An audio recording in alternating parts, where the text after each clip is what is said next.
سلام، مالی هستم و به یه ویدیو جدید خیلی خوش اومدید. امروز اومدیم توی این ویدیو واسهتون آشپزی کنم. همونطور که رو تامنیل ویدیو دیدین، رو تایتل میخوام واسهتون سیب زمینی فرانسوی درست کنم، اما فرقش اینجاست که به سبک خودمه یه چیزای قراقاتیشه.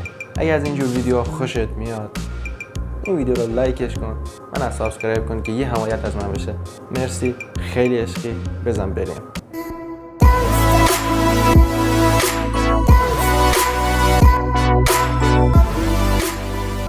اینجا یه سری سیب زمینی زشت داریم، میبینید که اینجا یکی دو تا سه تا چهار تا پنج تا 6 تا چند تا سیب زمینی دارم. تو اینا کوچولو ان. خب دیگه اگه بزرگ داشتیم سیب زمینی بزرگ اندازه اینا یه دو تا سه تا کافیه.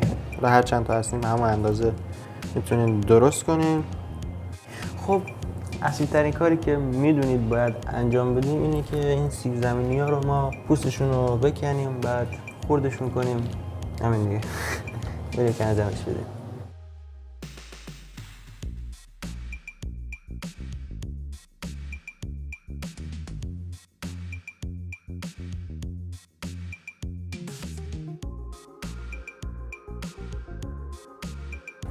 من دستامو شستم و نگین که چرا باید دست دارین و دستکش ندارین. نه، من دستامو خوب شستم. شما یادتون باشه باید دستتون رو بشورین.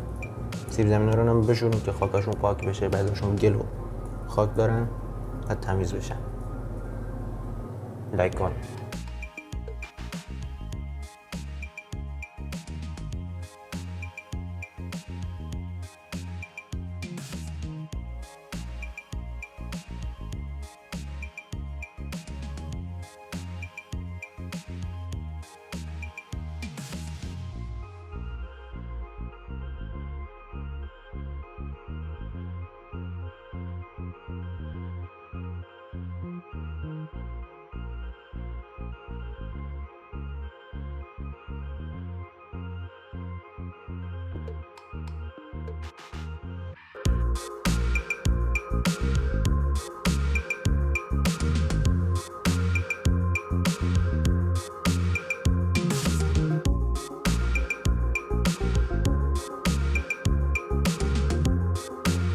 خب سیب زمینی ها رو پوستشون رو در آوردیم، به این شکل در اومد. خب کار بعدی که باید بکنیم اینه که یه سری ادویه اینجا داریم، یه ساختمون ادویه اینجاست. من نمیدونم چی هستن اصلا اینا. چیه؟ چیه؟ نمیدونم چیه. هرچی هست میریزیم، نمیدونم ادویه هست دیگه. اینا که میدونم چیه، نیازش نداریم. این یکی هم دارچین چیه؟ چوب است.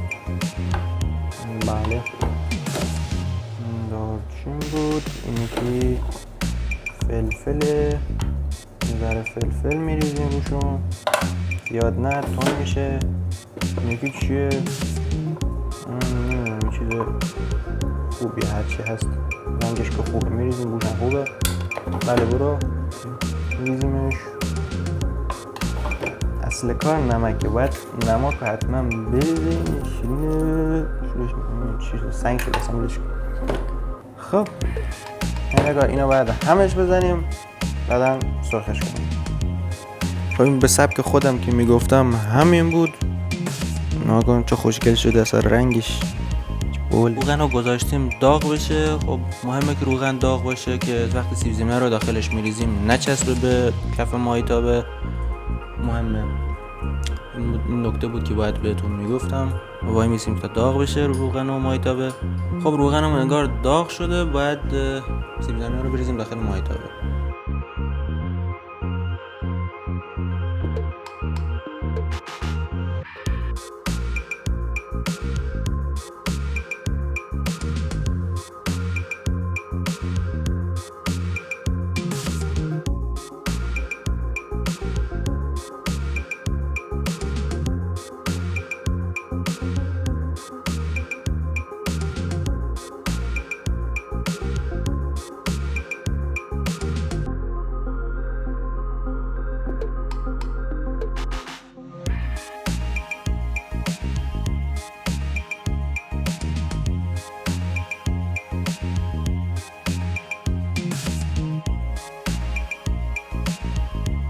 شاید براتون سوال شده باشه که این سوراخه که این سوراخه مثلا مایتابه واسه چیه. الان یه رو طرفا بهتون نشون میدم. این کپگیر رو میبینید، اینو میذاریم اینجا وای میسه میسه دیگه آبمون. آره اینجوری وای میسه، اینجوری وای میسه واسه اینه. اینا واسه آویزون کردن مایتابه به دیوار.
جان که نگاه میکنی میخوای؟ خودت برو درست کن. نمیدونی من اینا به تو نمیدونم، من خودت درست کن. من شروع کردم بفرما. این چه خوشگل شده. خیلی هم خوشمزه، بسیار بسیار عالی. ما بریم بخوریم. شما لایک کن، سابسکرایب کن. بچم تا ویدیو دیگر بدرود.